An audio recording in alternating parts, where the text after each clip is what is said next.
नमस्कार, prime news आप देख रहे हैं। आपके साथ मैं हूं मेघना सचदेवा। स्वागत है आप सभी का खबर दोपहर में। और सीधा रुख करेंगे यूपी विधानसभा का, जहां पर सीएम योगी राज्यपाल के अभिभाषण का जवाब दे रहे हैं।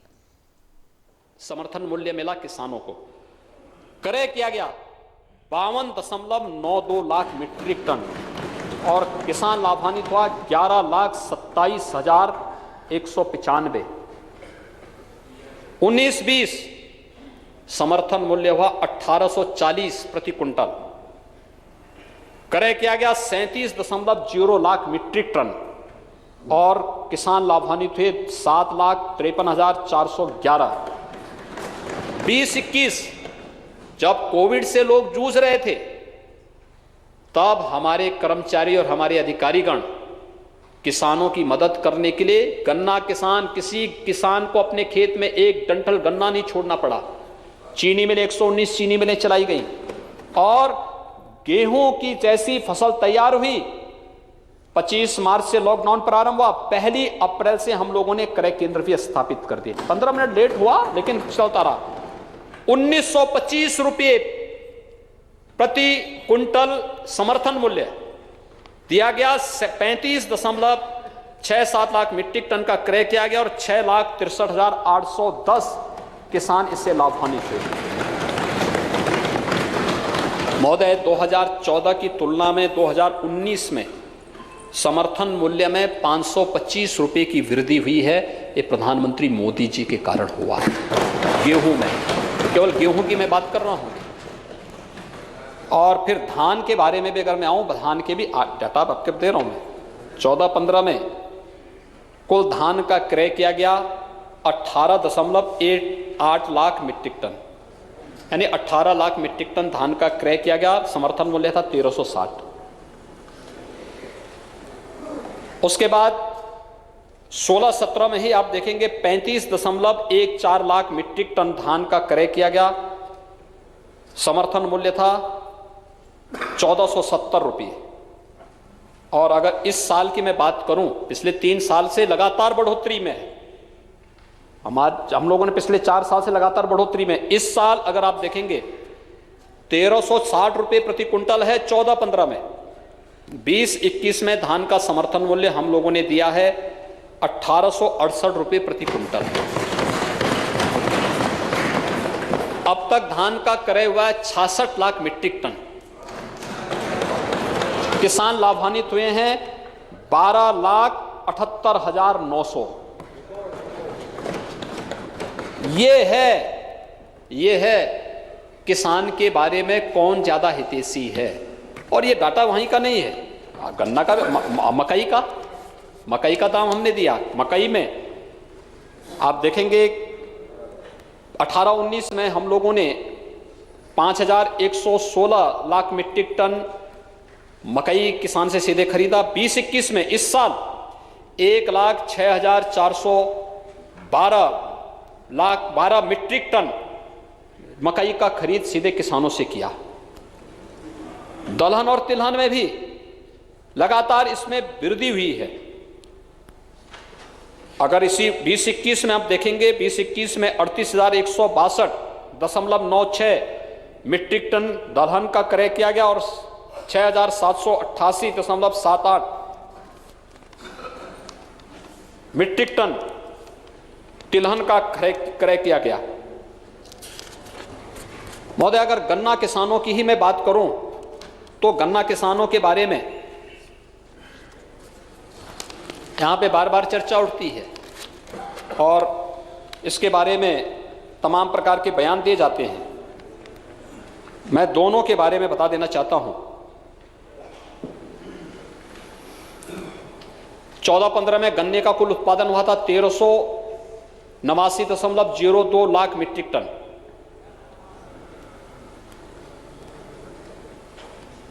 17-18 में 1820.75 लाख मीट्रिक टन और इस साल अब तक जो हमारा अनुमानित है यह है 2203.00 लाख मीट्रिक टन। ये रिकॉर्ड उत्पादन है गन्ने का। गन्ने की पेराई और गन्ने मूल्य का 12 से 14 के बीच में कुल गन्ना मूल्य का भुगतान होता है 44,193 करोड़ रुपए का।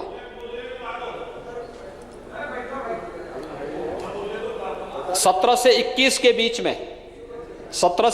बीच में नोट भी करते जाओ, सुनते भी जाओ, नोट भी कर लो। 45 लाख गन्ना किसानों का 1,23,995 करोड़ रुपए का गन्ना मूल्य का रिकॉर्ड भुगतान हुआ है। 1,23,995 लाख गन्ना मूल्य का भुगतान हुआ है। महोदय, ये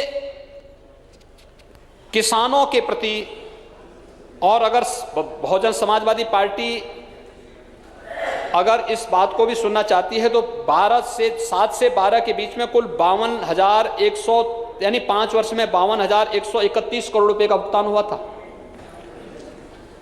और अकेले पिछले 3-3.5 वर्ष के दौरान जो गन्ना मूल्य का भुगतान हुआ है, 1,23,000 करोड़ रुपए से अधिक का भुगतान हुआ है। जब हम बोलते हैं तो बोलने के पहले इन सभी के बारे में भी अगर हम लोग चर्चा कर लें, देख लें, तो मुझे लगता है कि बहुत सारे तथ्य अपने आप ही बहुत अच्छे ढंग से सामने आ सकते हैं।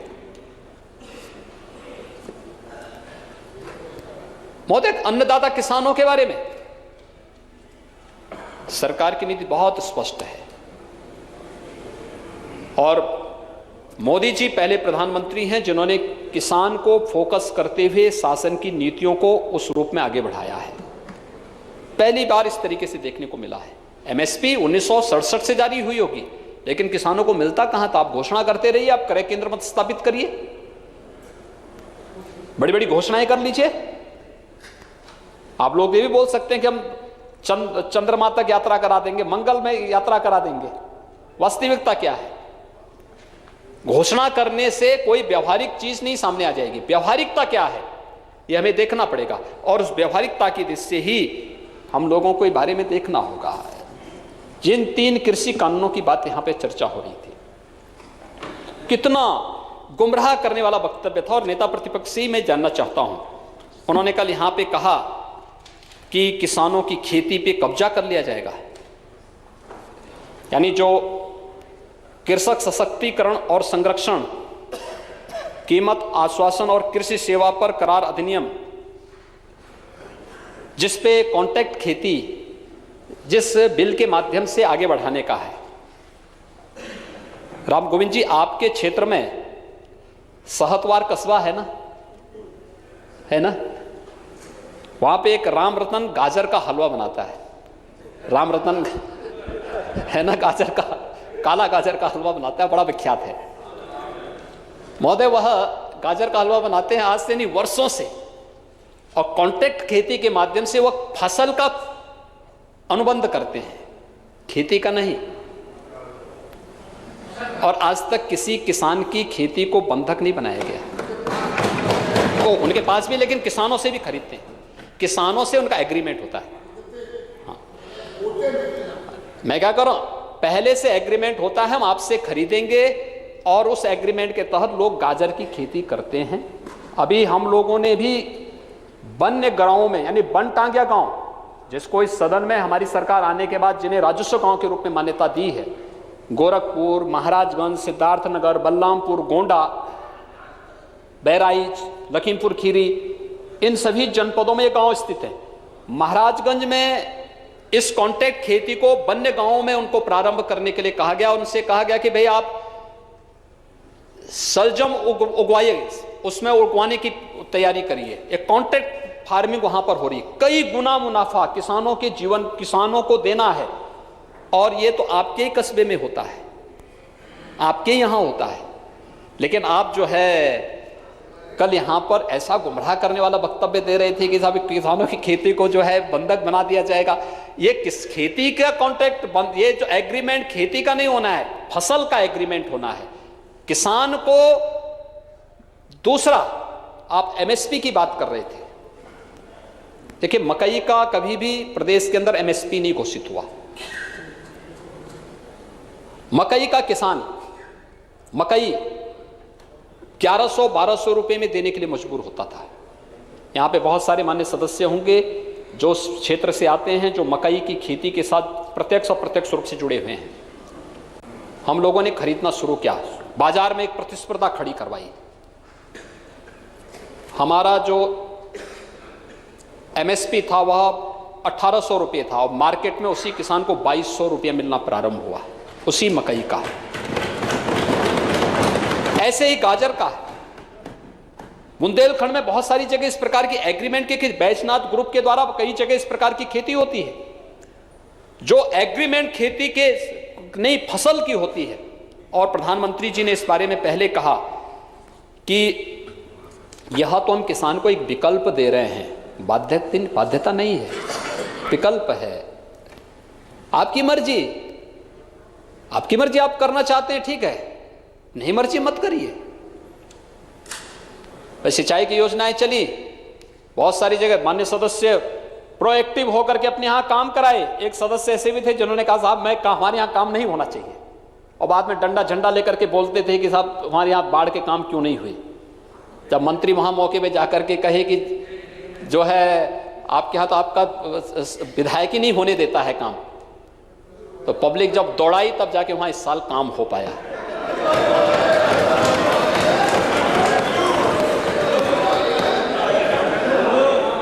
हर व्यक्ति जानता है कि लोग, मैंने वही कहा ना, चोर की दाढ़ी में तिनका, और निकल ही जाता है फिर कि कहां से।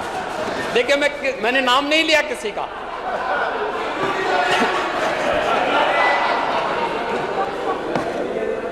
मैंने नाम नहीं लिया, लेकिन कौन है वो स्वयं ही बोल पड़े।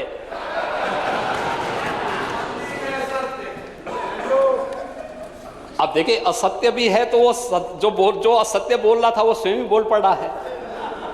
महोदय, दूसरा है मंडी से संबंधित। मंडी की कोई टैक्स किसान की उपज पे नहीं लगेगा। दूसरा, किसान बाध्य, पहले कमांड एरिया होता था हर एक जिले की मंडी का, कि उस मंडी के बाहर आप कहीं भी जाएंगे वहां मंडी के लोग जाते थे और जबरदस्ती वहां पर उसकी किसी भी उसका जो है शुल्क लेते थे, चालान करते थे, तमाम प्रकार की कार्रवाई करते थे। आज वन नेशन वन मंडी के तहत उत्तर प्रदेश का किसान या लखनऊ का किसान देश के अंदर कहीं भी जाकर के जहां उसको अच्छा दाम मिलेगा वहां पे अपनी उपज को जाके बेच सकता है। खुली प्रतिस्पर्धा खड़ी करने के लिए किसानों के हित में लाया गया एक कानून है। मंडी शुल्क हमें कम करना पड़ा, जो 2% था उसे हमें 1% किए। मंडी एक भी समाप्त नहीं हुई। जून 2020 से कानून लागू हुआ, एक भी मंडी आज तक बंद नहीं हुई। हमारी मंडियां चल रही हैं, हम अपनी सुविधाएं उसी प्रकार से दे रहे हैं। किसान को इतनी स्वतंत्रता मिल गई कि एक वह अपनी उपज को अपने खेत में बेचना चाहेगा तो बेच सकता है, खलिहान में बेचना चाहेगा तो बेच सकता है, नजदीक के मार्केट में बेचना चाहता है वहां बेच सकता है। उसको लगता है कि नहीं, उसकी उपज को दिल्ली में ज्यादा दाम मिलेगा या मुंबई में ज्यादा दाम मिलेगा या कोलकाता में ज्यादा दाम मिलेगा या सूरत में ज्यादा दाम मिलेगा, वो वहां जाकर के अपनी उपज को वहां बेच लेने के लिए स्वतंत्र होगा जहां उसको अच्छा मुनाफा मिलेगा। एक स्वस्थ प्रतिस्पर्धा जब खड़ी होगी तो दाम मिलेगा। और यही बात कही थी आपने एमएसपी और एमआरपी की। एक उद्योग में जब कोई सामान बनता है तो उसका एमआरपी तय हो जाता है, मैक्सिमम रिटेल प्राइस उसका क्या होगा, इससे ज्यादा नहीं बढ़ा सकता। और किसान को यही सहूलियत दी गई है। एमएसपी, मिनिमम सपोर्ट प्राइस, कम से कम आपको ये देना है, इससे कम पे नहीं। अब उससे ज्यादा जितना अधिक मुनाफा कमा सकता है किसान, ये उस पर निर्भर करता है। और इस मुनाफे को कमाने के लिए एक प्रतिस्पर्धा मार्केट में होनी आवश्यक है, सरकारी क्षेत्र में, सहकारी क्षेत्र में और निजी क्षेत्र में। सरकार अच्छा दाम देगी, सरकार खरीदेगी, क्योंकि ये तो तय है कि खाद्य सुरक्षा कानून के तहत पीडीएस की दुकानों के माध्यम से खाद्यान्न उपलब्ध कराना है सरकार का दायित्व। तो हम लोग प्रदेश के अंदर 14 करोड़ लोगों को निःशुल्क खाद्यान्न उपलब्ध करा रहे हैं। पीडीएस के माध्यम से कम दाम पे करा रहे हैं, अंत्योदय वालों को फ्री में करा रहे हैं। हम लोगों ने उस प्रकार की व्यवस्था की है। देश के अंदर खाद्य सुरक्षा कानून के बाद तो ये आवश्यक है, अंत्योदय कार्ड धारकों को आप राशन देंगे, पर यूनिट आपको 35 किलो खाद्यान्न उनको देना ही देना है। पात्र गृहस्थी में हर यूनिट में 5 किलो खाद्यान्न उपलब्ध कराना ही कराना है, तो सरकार को इसके लिए खरीदना पड़ेगा। ये सरकार का हो गया। कोऑपरेटिव भी अपने तरीके से इस कार्यक्रम को करती है। और निजी क्षेत्र जब एक खुली प्रतिस्पर्धा होगी तो एक खुली प्रतिस्पर्धा किसान के जीवन में आमूलचूल परिवर्तन करेगी, उसको नए मुनाफे की ओर आगे बढ़ाएगी उसके जीवन को, और उसको आगे बढ़ जहां उसको जिस फसल में मुनाफा मिलेगा किसानों फसल बोएगा। जो मैंने यहां पे कहा, आपने पिछले दिनों सुना भी नहीं मेरे वक्तव्य को, झांसी की एक बालिका ने किया। और हमारे स्वास्थ्य मंत्री एक दिन मेरे पास एक किसान को लेके आए थे यहाँ के सुल्तानपुर के, यानी झांसी में उस बालिका ने 1.5 एकड़ खेती में स्ट्रॉबेरी का उत्पादन किया और 1.5 एकड़ खेती में उसने मुनाफा कमाया 36 लाख का, एक सीजन में 36 लाख का। हम कितनी भी मेहनत करेंगे, एक साल में धान और गेहूं से 1.5 एकड़ खेती में आप 25-50 हज़ार रुपये से ज़्यादा नहीं कमा सकते। आप तो किसान हैं, आप समझ सकते हैं, नहीं कमा सकते। लेकिन स्ट्रॉबेरी में झांसी की एक बालिका 42 लाख का स्ट्रॉबेरी उत्पादन करती है, 6 लाख उसका लागत आती है और 36 लाख का उसका नेट प्रॉफिट होता है। इस पे कोई टैक्स भी नहीं है। ऐसे ही ड्रैगन फ्रूट का उत्पादन सुल्तानपुर में एक किसान ने किया है। मुनाफा जो कमाने वाले लोग हैं, जो मेहनत करेंगे, परिश्रम करेंगे, वे लोग उस फील्ड में अच्छा कार्य भी करते हैं। तो उसके लिए मार्केट की तलाश, मार्केट उपलब्ध कराना और मार्केट में फिर उसको पहुंचाने की व्यवस्था करना, सरकार उसमें काम कर रही है, सरकार उसके लिए सहयोग करेगी। एक चेन उसके लिए तैयार होनी चाहिए और यह व्यवस्था इसके तहत की गई। लेकिन इसके बारे में भी किस किस प्रकार के वक्तव्य यहां पर दिए गए, और मुझे आश्चर्य होता है कि आज भी कहा जा रहा है कि इतने किसान ये हो गए, इतने लोग हो गए। आज सुबह के उसमें मैं देख रहा था कि एक मानव सदस्य बोल रहे थे कि जो है इतने बुंदेलखंड में तमाम लोगों ने आत्महत्याएं कर ली हैं।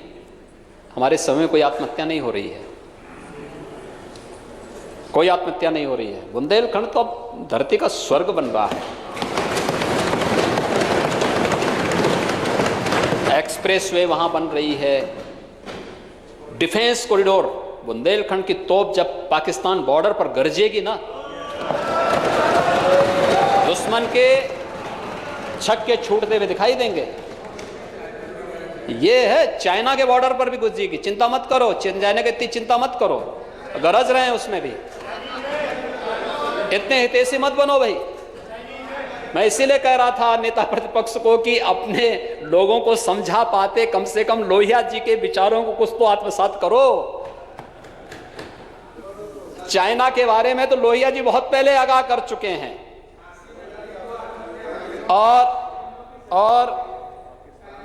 और बुंदेलखंड में हर घर नल योजना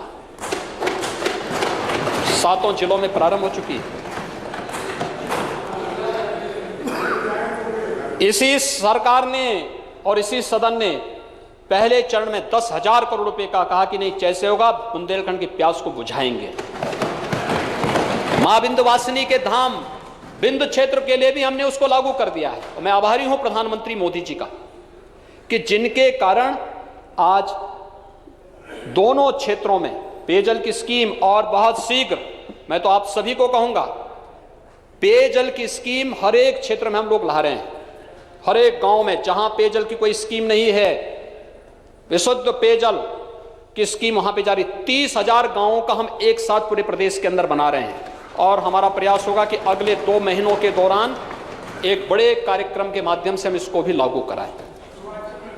पूर्वांचल भी जेईएस हमारे नेता प्रतिपक्ष का जो जनपद है आर्सेनिक से प्रभावित है।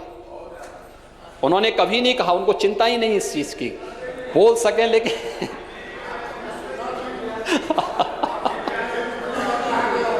नहीं। और आर्सेनिक की कभी उन्होंने चिंता ही नहीं की। नहीं, मैं तो आप देखे, जब आप बोलते हैं मैं यहां बैठता हूं, मैं पूरा सुनता हूं आपकी बात को। देखिए, मैं आपका बहुत सम्मान करता हूं, लेकिन मैं आपसे फिर कहूंगा, अगर आप गांव का साफा लगा करके आएंगे तो तब आप जमेंगे यहां पे नेता प्रतिपक्ष के रूप में।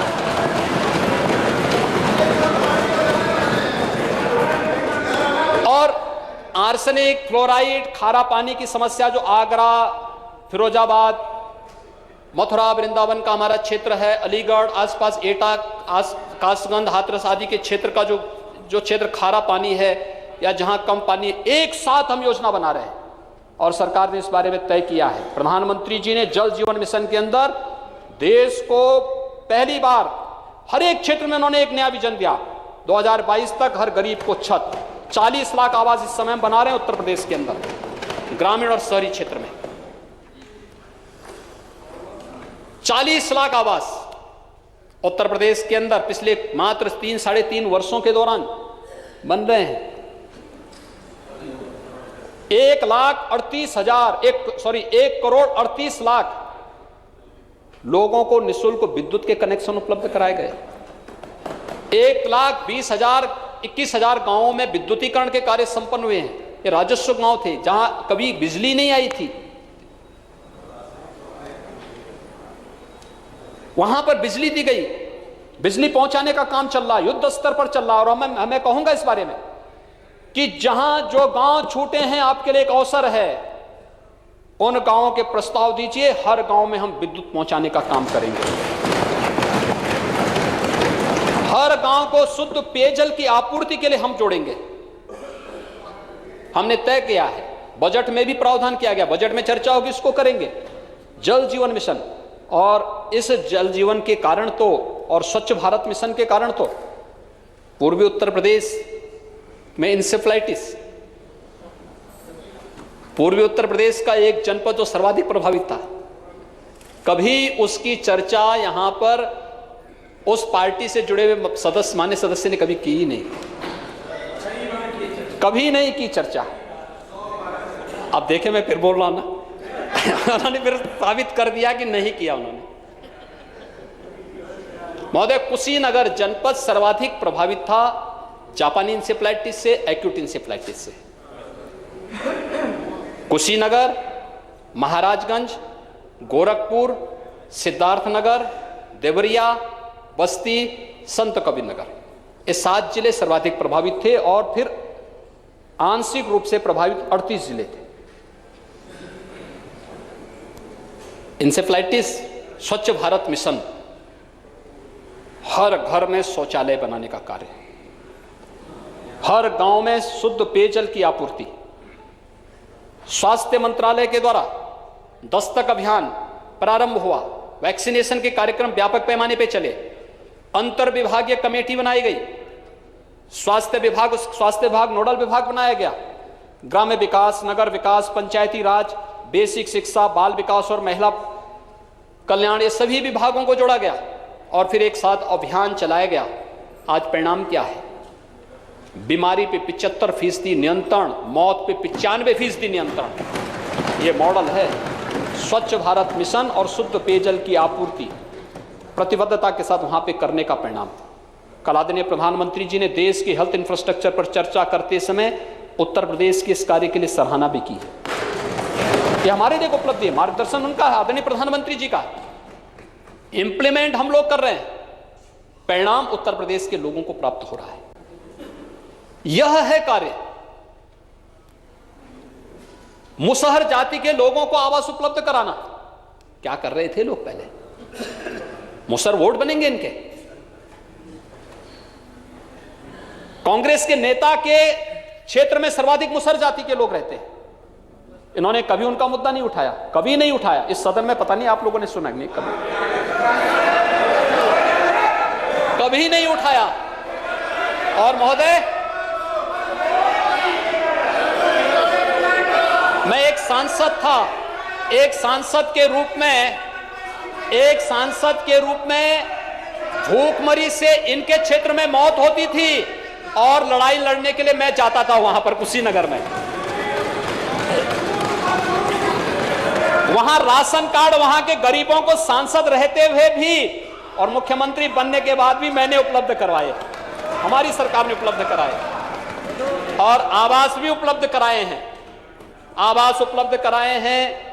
आवास के साथ साथ पेंशन की सुविधा, वृद्धावस्था पेंशन, निराश्रित महिला पेंशन, दिव्यांगजन पेंशन, जॉब कार्ड, ये सारी चीजें उपलब्ध कराने के बाद, आच्छादन के बाद मुसहर, थारू पहले चरण में हम लोग, और बनटांगिया, इनको हमने पहले चरण में लिया, और दूसरे चरण में हम लोग ले रहे हैं अब कोल है, एक आपके झांसी के आसपास कुछ जातियां हैं,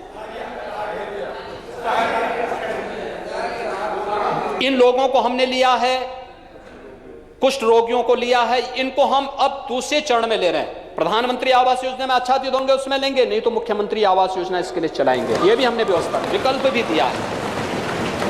हर एक फील्ड में काम, ये व्यापक परिवर्तन का आधार ये योजनाएं बने, इसीलिए क्योंकि शासन की प्राथमिकता, हम आदमी आदमी में भेद नहीं कर सकते।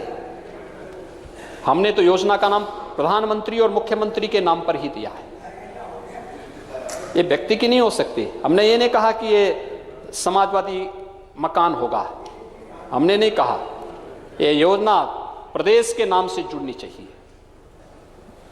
वह कोई व्यक्ति नहीं होता है, वह संस्था होती है, और उस संस्था को आगे बढ़ाना, उसके नाम पर उसको आगे बढ़ाना, और इसलिए उस योजनाओं का लाभ उन लोगों तक पहुंचाना इस सरकार की प्राथमिकता रही, और सरकार उसी आधार पर उन लोगों तक इस कार्य को कर रही है। हर एक व्यक्ति तक इन योजनाओं का लाभ पहुंच रहा है। आज व्यक्ति उन चीजों को महसूस भी करता है, और जो योजनाएं दी जा रही हैं उसी योजनाओं के क्रम में किसानों की चर्चा हो रही, जब आखिर इसमें किसान भी है।